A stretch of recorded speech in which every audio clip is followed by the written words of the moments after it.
Greetings, dear ones. I am Kryon of Magnetic Service. I know where I am.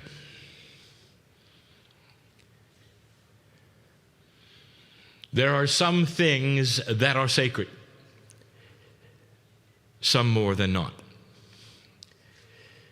This is one of those times when it's more than not. Through a series of song lines, it has led you to this place. And you're not going to sing one note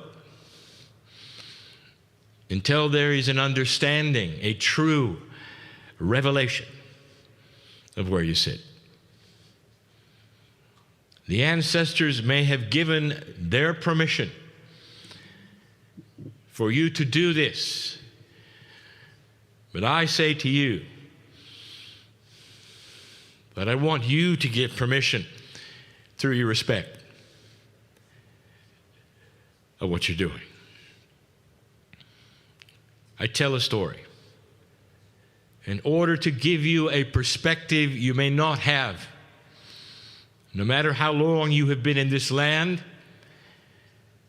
the days, perhaps, of preparation that you have given yourself, still, you need to hear the story.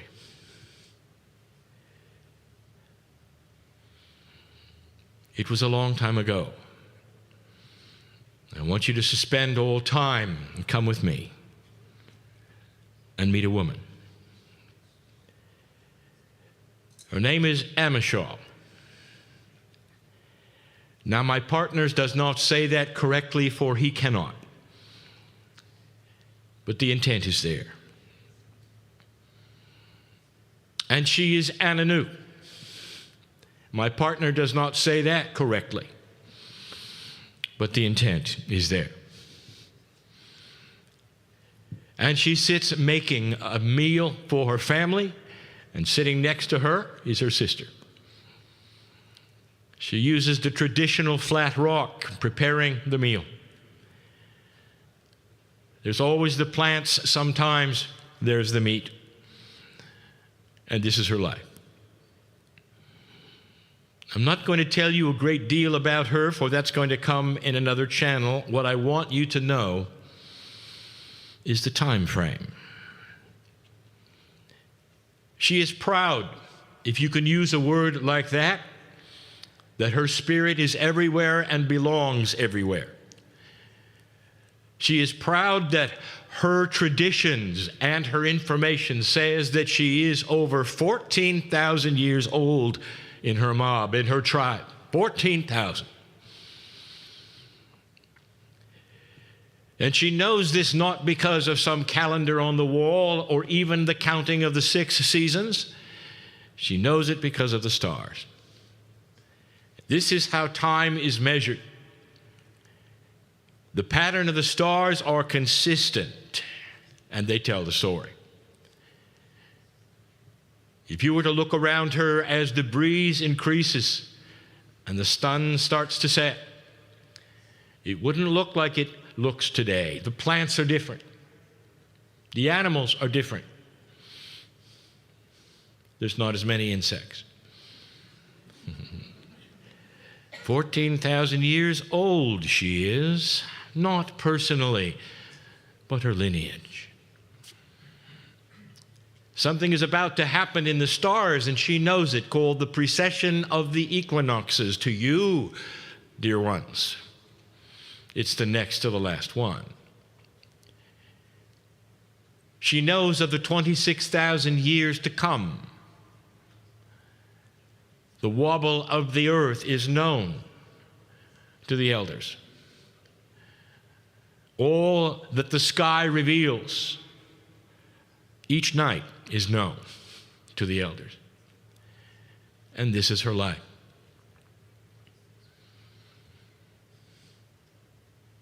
Come with me for a moment, for I wish to introduce you to someone called Amishal.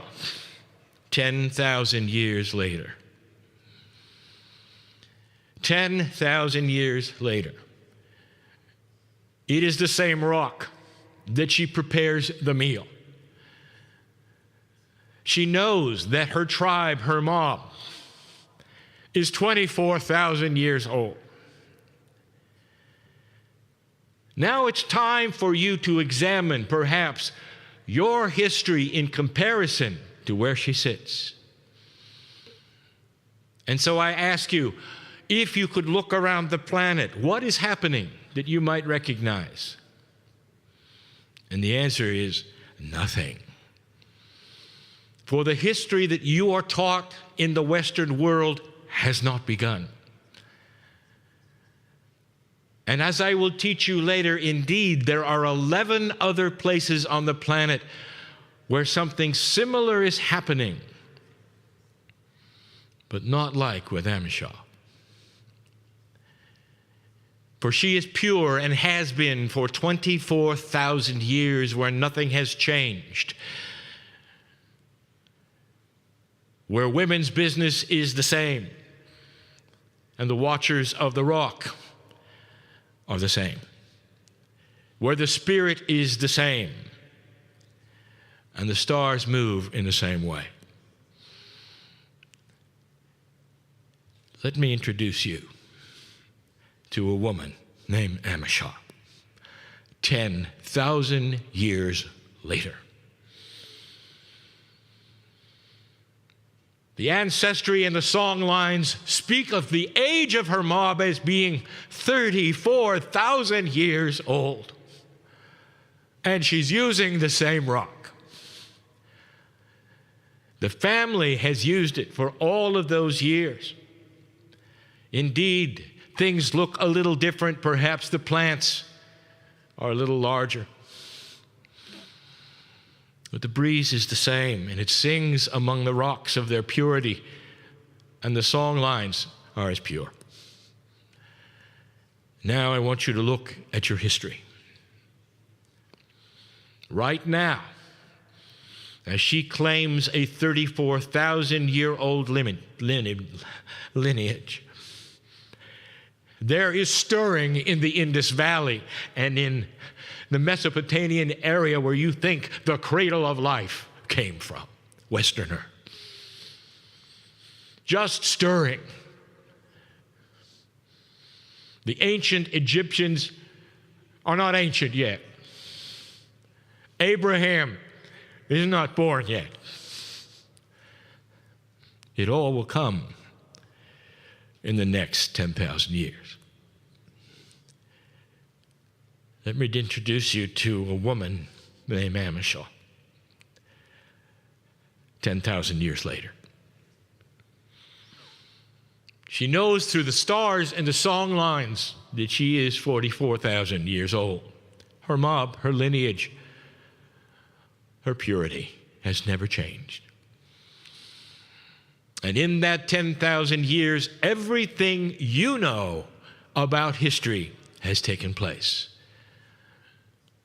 And now the prophets have been born, and all that you believe is sacred has occurred.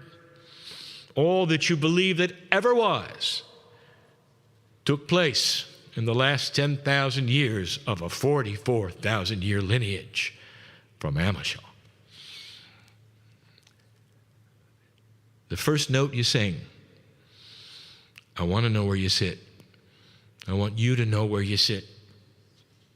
I want you to really understand the profundity of what is here. But this is pure.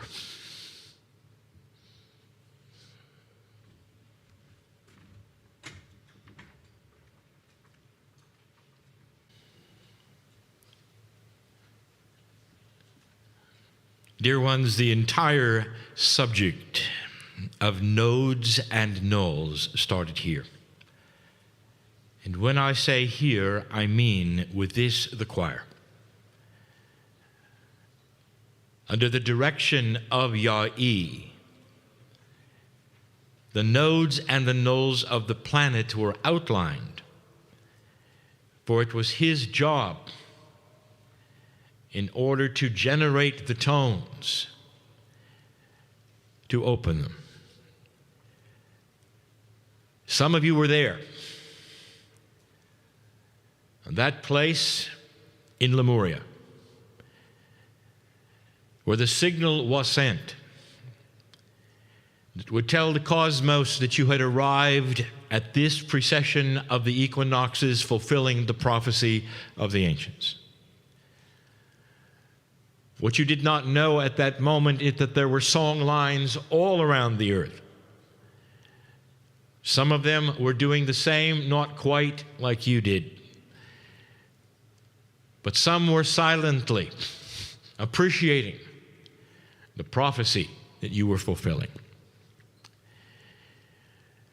And the choir has been instrumental in filling a gap to open the various sets and pairs of nodes and nulls of the planet ever since. Each choir has had a name. And the choirs have also been the place where you have identified the next pair. There are 4 pairs that have identified. There will be another pair yet today. But it's been a mystery to so many of you, an elusive idea. What are they, these nodes, these nulls? How do they play into the general scheme? This is the creation choir. Now we speak of creation. We wish to fill in some of the blanks of information, as we often do from year to year, so that you start to see the common sense that Spirit has regarding the creation of certain energies on the planet, the benevolence that goes into them, and the love. The nodes and the nulls are supposedly time capsules. And each one of these pairs would be able to open at the appropriate time. And the pairs would then require and provide a push-pull energy. They would open with real-time information from the 7 sisters' energy, which you call the Pleiadians. This energy would be spread upon the planet in order to enhance spiritual evolution. This is the plan. You have opened a number of them. One pair was open profoundly in Bolivia. And now you sit with a full 1/3 in operation, 33%. This has activated all of them, and the earth starts to feel what you've done. All through your song lines. All through what Yah-E has been able to remember shockingly accurately for all these years. But there's more. Nodes and nulls are different. And they play a multiple role on the planet. They didn't just sit here waiting to be opened.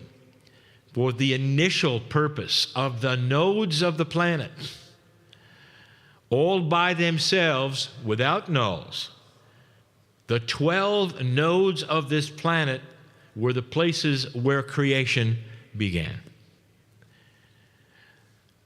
This is one of them. I gave you the story of Amashah.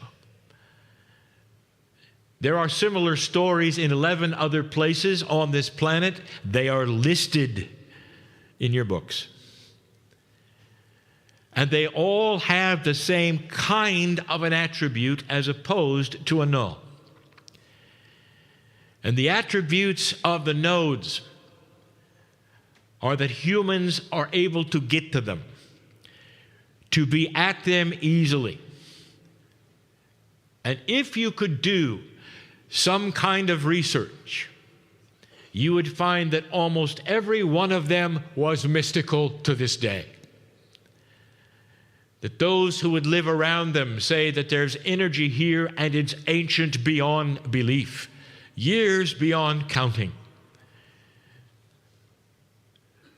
The difference with Amishah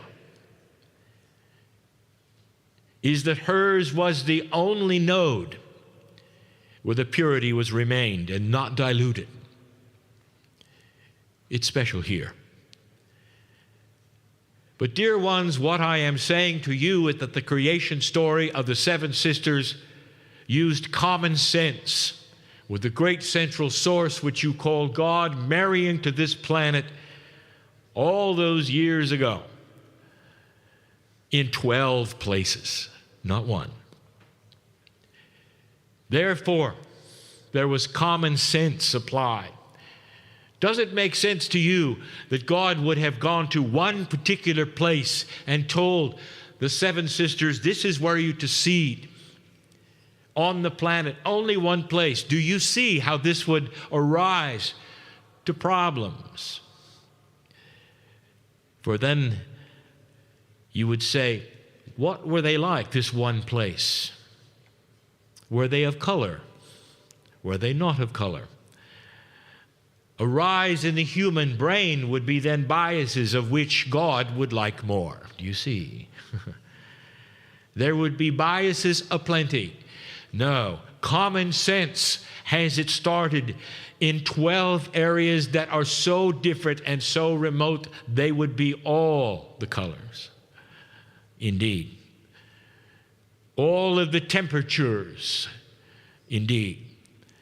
To provide cultures that were outstandingly different, as they should be, in free choice of humanity, so that someday your differences you could put together. Common sense in spirituality is what we have talked about for some time. Spirit has benevolence. Let me define the lack of common sense. The lack of common sense would be bringing flies to Uluru. For those of you seated here, that's funny. The benevolence of God knows you. The benevolence of God and the way things have transpired over the years, purposely, beautifully balanced.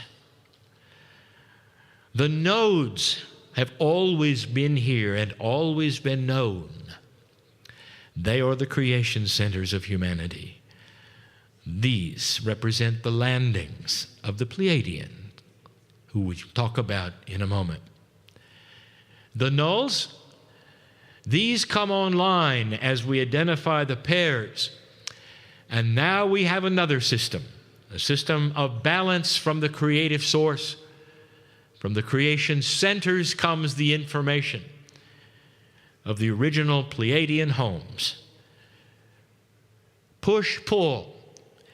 My partner does not understand that. And finally, I will say this only. We call the nodes and the nulls a push-pull system. As they come online, they become balanced. All that you know in physics, in chemistry, in science, has a system that is balanced.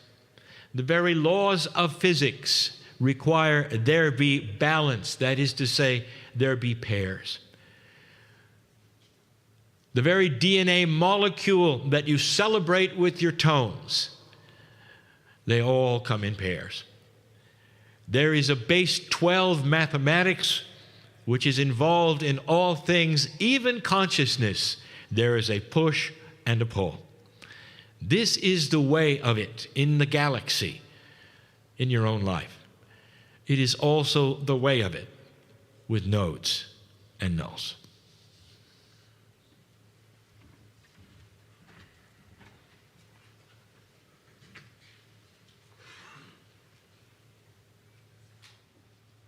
With every note that is sung,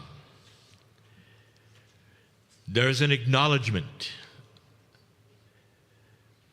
of the Pleiadian reality. A thing that we have spoken of so often, and yet not often enough. I want to expose a little more. about something so beautiful that I warn my partner that it's emotional. I want you to connect the dots, dear ones.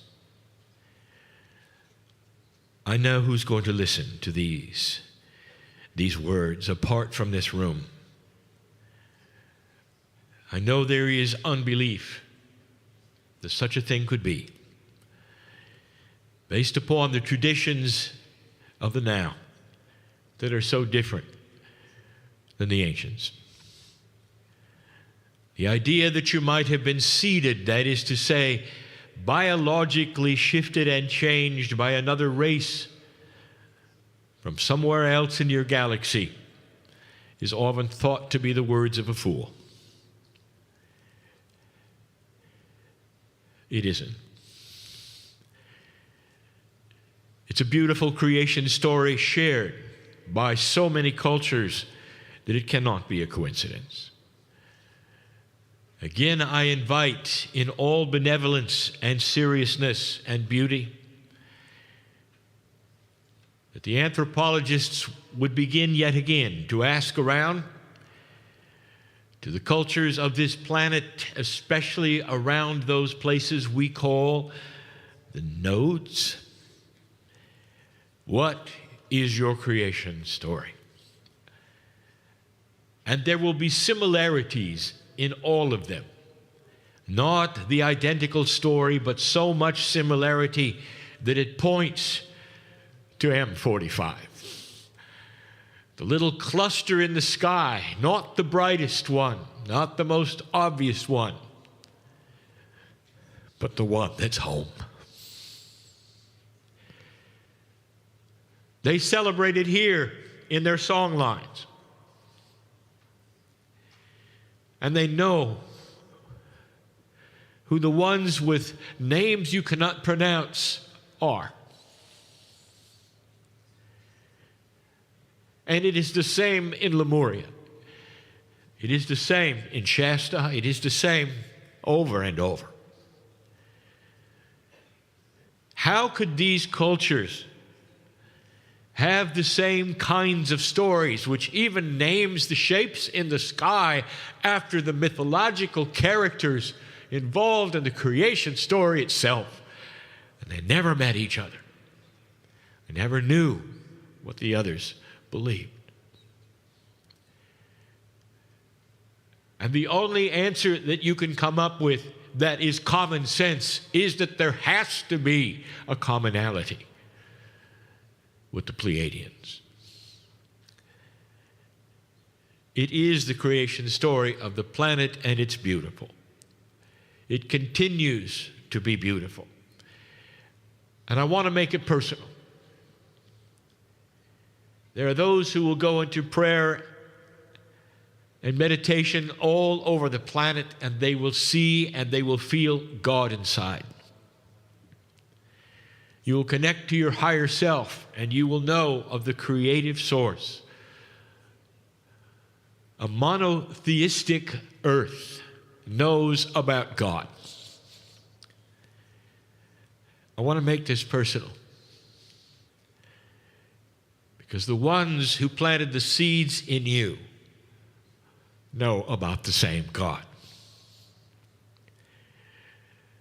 Together, not apart, the Pleiadians are part of this system of God.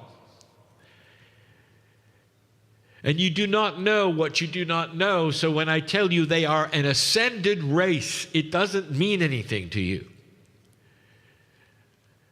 It doesn't mean, for instance, that they have high technology.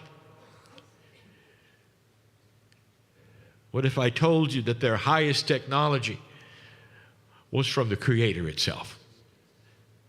The master physicist reveals how things work eventually to a race that plugs in fully to the benevolent love of the Creator and is able to travel the galaxy with that knowledge and with the benevolence and with the wisdom of God, the same God that you pray to. It means that they are brothers and they are sisters. When you think of your parents, your biological parents, and perhaps they're gone, and yet have they gone? They live in you. There is so much within your DNA that still remains hidden, and so much that is spiritual to the core, that includes your ancestors. The life force that you celebrate within your own DNA that you call you also contains them. When you pass someday, you will pass this same life force into your children, and they will think of you and know that you still exist in some way in their memories, in their minds, just as your mother and your father do. And it doesn't matter what happened during this time, or how you were raised, or whether there was benevolence in the family or not, you still carry them, their intent and their benevolence of God in you. You can still access them. You can still ask for forgiveness, or vice versa, with them. And the proof of this is in the indigenous. For all of them call upon the ancestors, speak to the ancestors, and know it is a living legacy, not one which is dead. The Pleiadians are still here. A year ago, almost, we told Yah-E that his mother was Pleiadian. And we told him that she still is here. And here is what I want to tell you. I want you to understand this is so personal. The seed biology of the ancients lives in you, lives in you. Not as a concept, but as those who are still here. Listen, dear ones, there is a system. When one race seeds another in this galaxy through benevolence and the love of God, they come here and they cannot go home. Because they imbue themselves into the dirt of the earth and the rocks. They become the grids, and they live in the humans who are here. Knowing they can never return, that they would be part of the planet, in the nodes, they remain. As long as you, as a human, are here, they are here. I implore you to know them, for they've always been in you, just as your mother and your father are in you. The next meditation, the next notes that you sing, I want you to feel the warmth of their smile and their embrace, as finally, perhaps, there would be humanity that might say, thank you for loving me.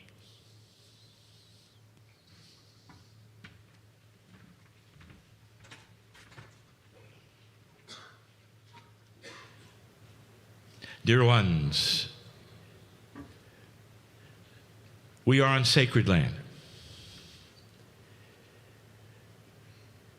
More than any you have been on, due to what you would call the undisturbed energy of the continent for so many years. And because of this, the Ananu have secrets. Now, since 1987, some of the most profound secrets of the indigenous on the planet are starting to be revealed. Some by the elders themselves and the ancients, and some not. This is not an accident. For the time is right for some of these things to be known. The Ananu are not going to reveal the secrets, for it is not for them to do. I will not be revealing them all, but the ones that are appropriate and germane to this conversation and the beauty and the benevolence of what we teach, I want you to know. I continue to tell my partner he is not saying this correctly, but the intent is there. One of the biggest secrets you should know is the most profound one that they carry. 12 nodes were all seated at the same time on this planet. And over thousands of years, what you would expect would happen did. There was variety. There were situations that would cause the bloodline to be less pure, but not here. The very blood that they carry around, which makes them who they are, is only one step removed from the Pleiadian. One step. No one has that. As you might expect, and something perhaps you did not, is that in this one step that is pure, they have things within them that is not in anyone else on the planet. And through their consciousness, if they choose to develop it, they can perform things that you cannot. One step removed from their Pleiadian parents. There are things I wish I could tell you, but I can only hint at it. They are seers of energy that are Pleiadian, that you cannot. They are watchers of the rock. Did you ever wonder what they are watching for? And why would they watch it for 44,000 years? Is it simply tradition? I will tell you, it's not. Interesting, is it not, that so many of these nodes have anomalies? If you find a node that is easy to get to, and there are a lot of people who would visit them, there is an attribute you might be aware of. People see things. Sometimes there's lights in the night when there shouldn't be. Sometimes there's energies that are unexplainable. The Ananu have seen the lights. There are places in the rock that glow, and the watchers know that these are the ones that have never left, and the communication is still there. They're not lights. They're their parents. The rock speaks to them in the song of creation and their dreams and their song lines that no one on the planet has but them.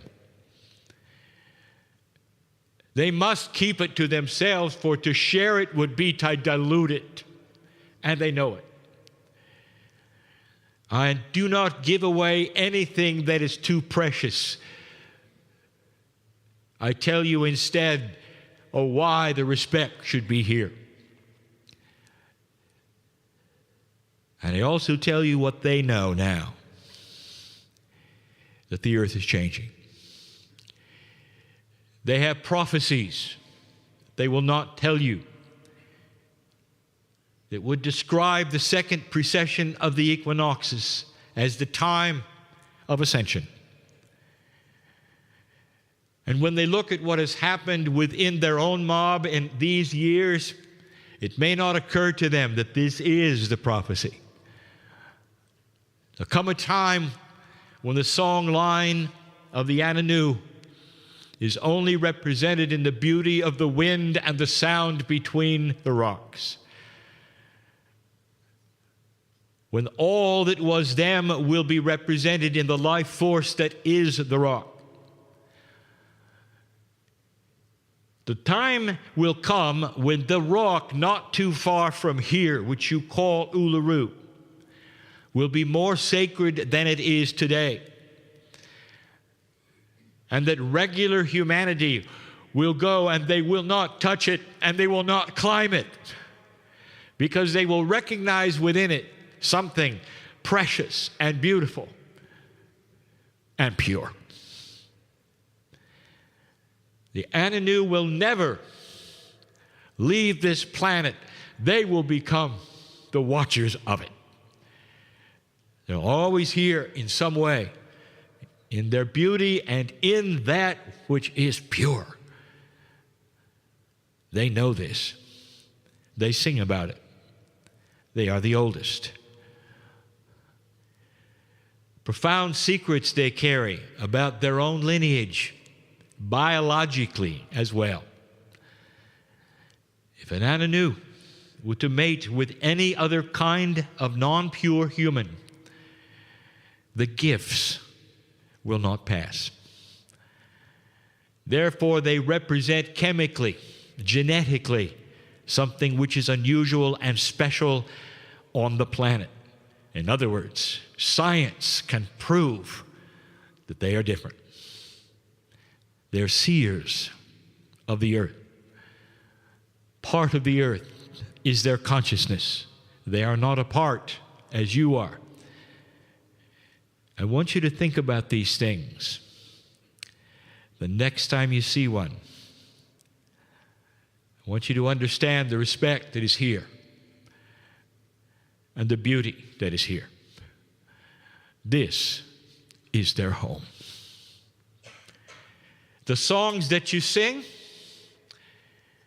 these are a connection to the divine. They have them, you have them. It should show you, dear ones, that you share something profound.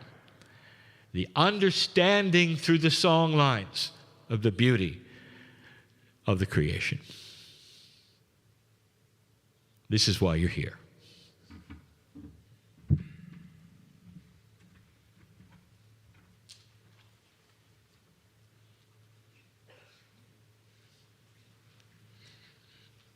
Dear ones, the Kryon teaching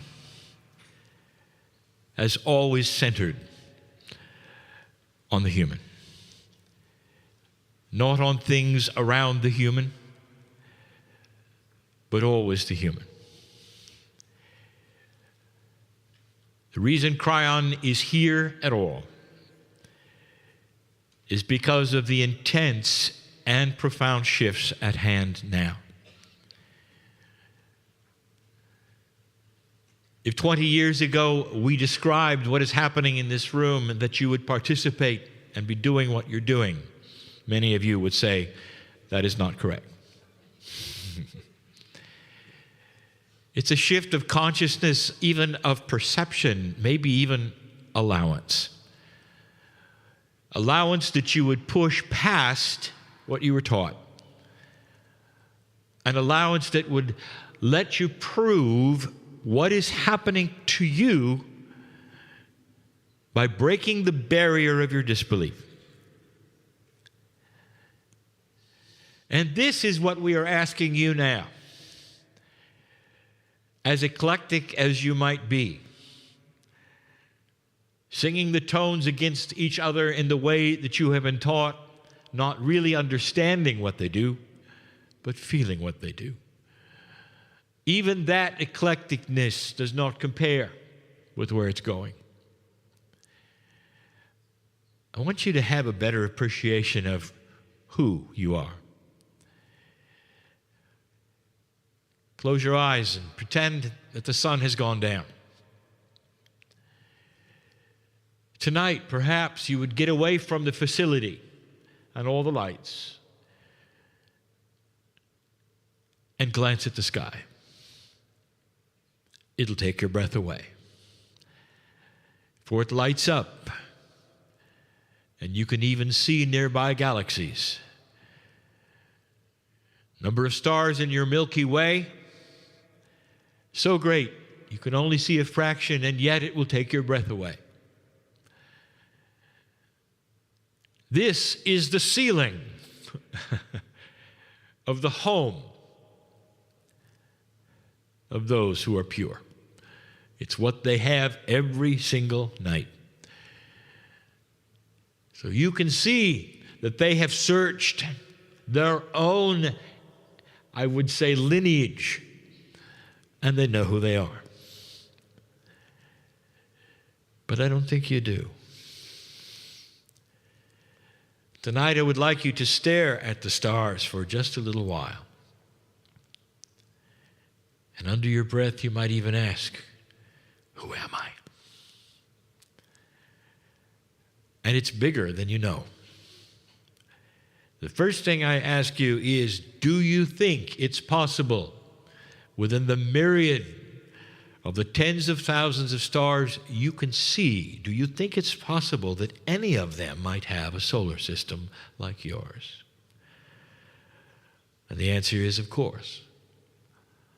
And then I ask you this, of those that you can only see with the naked eye, do you think any of those solar systems might have a sweet spot for a planet like yours? Just right. Creatures like you, with the DNA like you, who can look back and ponder their Milky Way purview and wonder about you. Is it possible that as you look upon the skies, you are not seeing stars, but you are seeing consciousness teeming through the galaxy? And I will tell you, yes. I will go even further. I want you to ask that of Spirit tonight as you look at the stars in silence, and see if the answer comes back. We know who you are. Everybody does. And that is what you're unaware of. In far, far away places, consciousnesses of others that have been told about a magic place where other creatures like them, who have DNA like them, can do something they can't. Spiritual evolution. They can change, even shape-shift eventually, with nothing more than consciousness as they absorb the love of God, as they change the very structure of their societies, as they become benevolent, as they begin to love one another in ways that you have not even seen yet, one society to another. You don't know that this is a gift and that others cannot, and that perhaps it's only a fairy tale to a myriad of civilizations who have your story in their traditions, in their mythology. There's a star in the sky who will make a difference to the galaxy. And you look out and wonder if you're alone. There's more than you think here. It shouts with the love of God and the beauty and the power of the human being. This is the shift that we have told you is here. Still with free choice. You can make it go as fast and as slow as you wish. But this is the place to look up and ask, who am I? And this is the place for you to receive an answer. And that answer will be magnificent.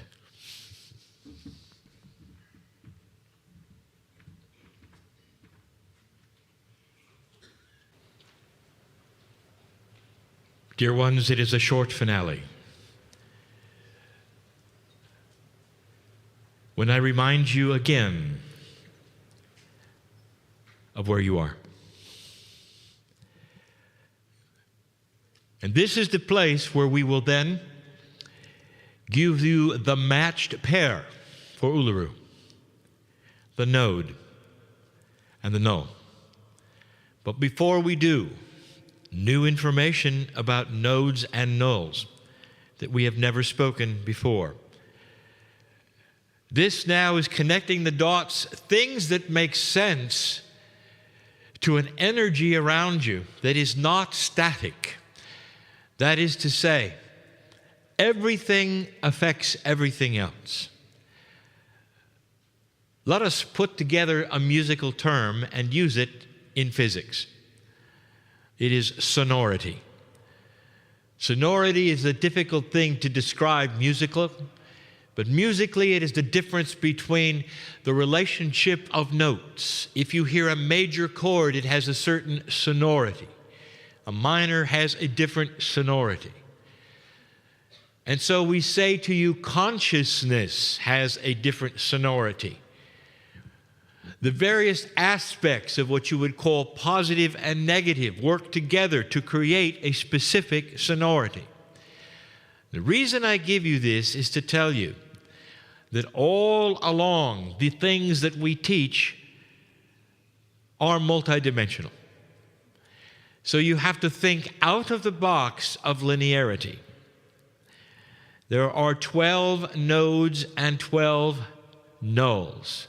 We've told you there is a match for every single one, but we did not tell you it is the same match from day to day.